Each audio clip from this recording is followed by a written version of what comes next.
So now we want to talk about some of the etiquettes of making calls and the etiquettes of receiving phone calls. The first thing I want to talk about is the hours, alright? Don't call people late at night or at times when you know that they're going to be asleep.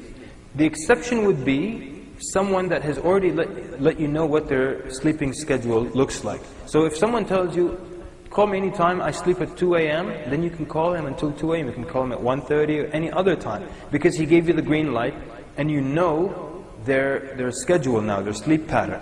But we know the Prophet ﷺ used to dislike talking after Isha prayer, right? And he also would sleep early, sometimes after Isha, and there are a few people who sleep immediately after Isha prayer.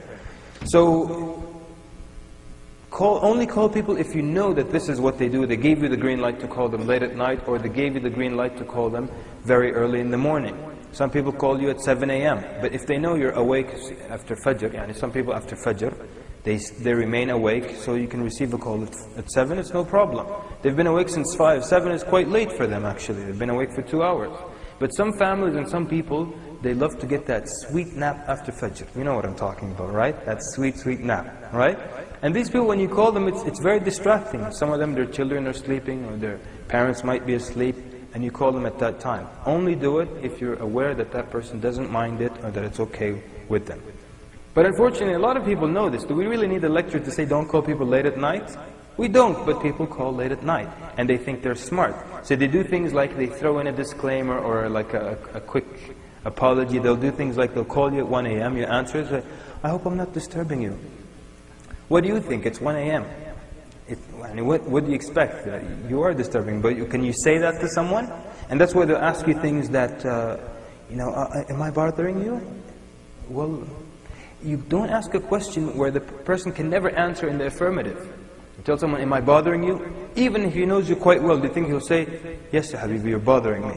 It's difficult to say that. So don't ask someone a question that they couldn't answer you, especially when they can't answer you in the affirmative. And I remember one time this guy came to my house and his daughter was just tearing up the house. I mean, she was just tearing things down and just putting them like this. And he's not stopping her, and he's telling me about politics and stuff, and I'm just looking at him and then I'm looking at her. I couldn't focus with him. So then he noticed that I was so distraught. So then he looked at her, he saw what she was doing. Finally he noticed it. She was actually making a design, and she really was making a design all over the house with furniture and with pieces of furniture. So then suddenly he noticed what she was doing. He looked at me and he said, it's okay? How do you answer that? He's already smiling. He's saying it's okay, then he's nodding already. He's not even letting me answer. It's okay? What do I tell him? No. He's the guest. It's difficult. So don't ask people questions where they couldn't answer you honestly anyways, Like the guy who called you up, he's like, I'm sorry, were you asleep?